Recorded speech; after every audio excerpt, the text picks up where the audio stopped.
Pero hay también, me parece, una parte donde se conjugan dos problemáticas.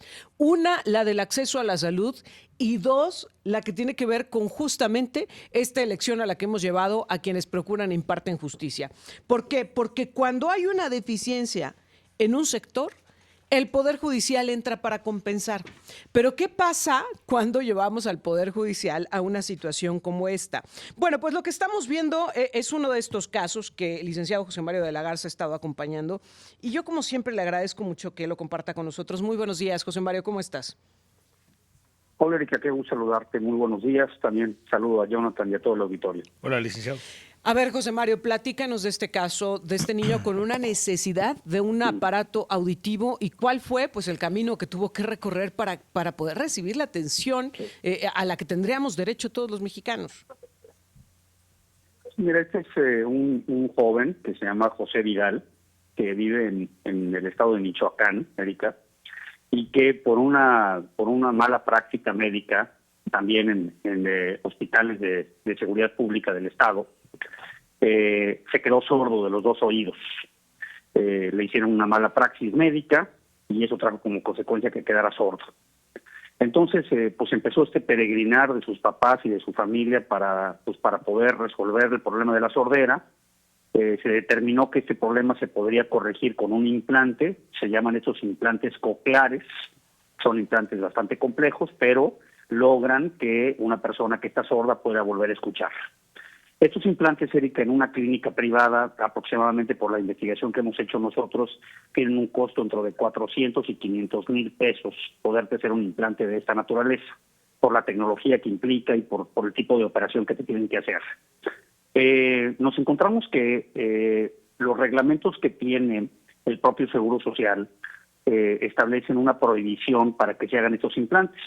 Entonces, ¿qué pasa, Erika? Si tú eres una persona sorda y vas a una clínica del Seguro Social y pides esta atención médica, que como bien lo señalaste, es un derecho humano a la salud que todos y todas tenemos en este país, pues te sacan este reglamento que está ahí y te dicen, mira, con base en este reglamento no te podemos hacer el implante. Y entonces, Erika, pues no tienes más que enfrentar esta situación que, como tú sabes, en una gran cantidad de la población mexicana, pues no tienen los recursos para ir a una clínica privada y pagar estas cantidades que te digo. Entonces, y esta es la situación de José, como de muchos niños y niñas Sí, que claro. hemos detectado que pasan por esta sordera. No quisiera yo como aislar el caso diciendo que es un caso solamente único, ¿no?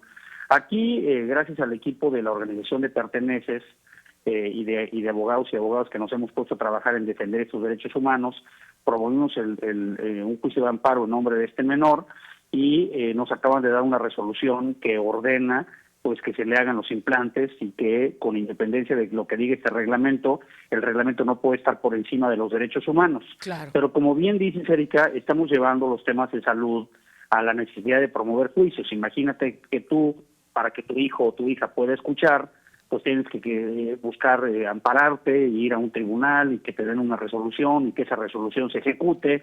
Pues bueno, ya de por sí la sordera es una situación extremadamente crítica.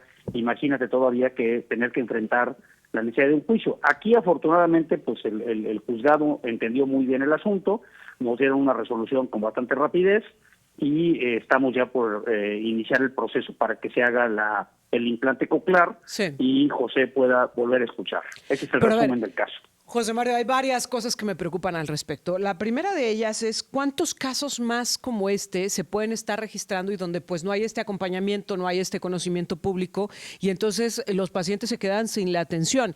Y de cuántas variantes de tratamientos, ¿no? Que podrían estar al alcance de la Claro. mano, porque a ver, cuando me dices es un implante para que pueda escuchar, no suena tan descabellado, es decir, no es una situación tan rara, no es algo tan inaccesible, pero que no está, como tú lo decías, pues en el catálogo, y entonces pues no se le brinda, ¿no? ¿Cuántos pacientes más habrá que el paso para que puedan recuperar su salud o mejorar su calidad de vida está muy cerquita, pero que las instituciones de salud son indolentes, no tienen criterio? Aquí en San Luis Potosí lo hemos estado documentando en casos donde, pues bajo el argumento de no hay dinero, pues los dejan en situaciones bien precarias y a su suerte a los pacientes en el Instituto Mexicano del Seguro Social. Me preocupa esta parte primero de Sí. dónde queda el criterio más allá de los reglamentos, de las normatividades, de dónde queda el criterio de quienes están al frente de estos institutos en materia de salud. El segundo, ¿qué no se supone que esta tendría que ser una de las prioridades en este país? El acceso a la salud, la garantía del acceso a la salud. Y me lleva a la tercera reflexión y el tercer punto que me preocupa, José Mario.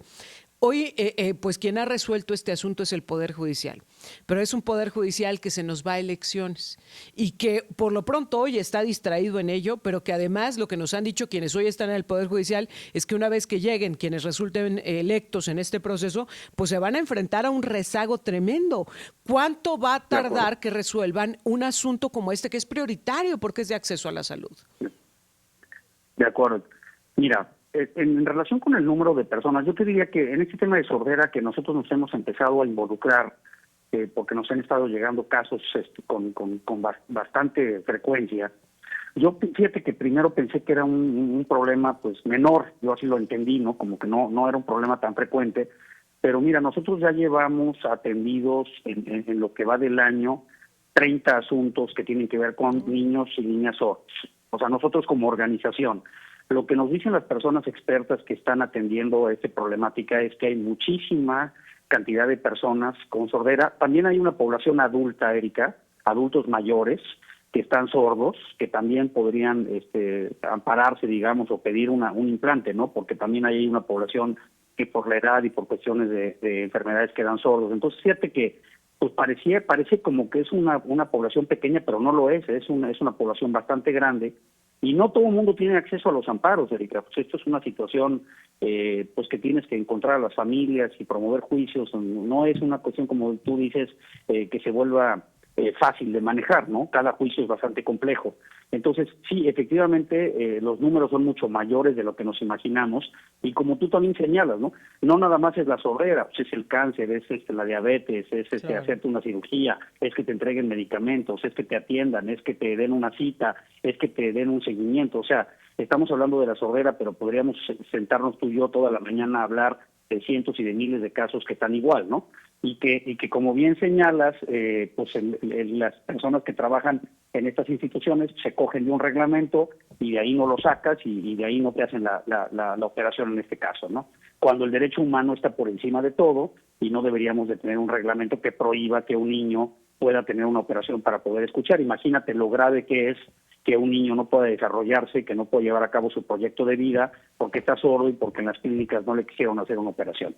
Y tercero, lo que tú dices que me parece de vital importancia que lo entendamos, ¿no? Por lo que estamos viendo en las campañas, Erika, que ha sido todo un circo, esto que hemos visto en los últimos días, pues es muy probable que lleguen a ocupar estas posiciones gentes inexpertas que no tienen ni idea de cómo manejar estos amparos, que muy probablemente vengan cooptados por partidos políticos o por estructuras, y en manos de esas personas que ahora van a llegar y que de un día para otro les vas a pedir que te resuelvan amparos como estos, que también son complejos, Erika, o sea, dictar una resolución de esta naturaleza es complejo, tienes que entender muy bien el sistema jurídico para poderlo hacer. No son juicios sencillos, son juicios complejos, pero mira, en el caso de José, de manera muy rápida, en 3 días sacamos una resolución para que lo operen.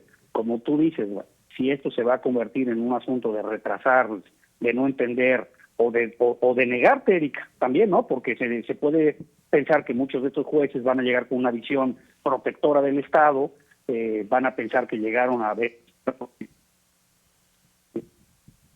Sí. Erika, y tienes que...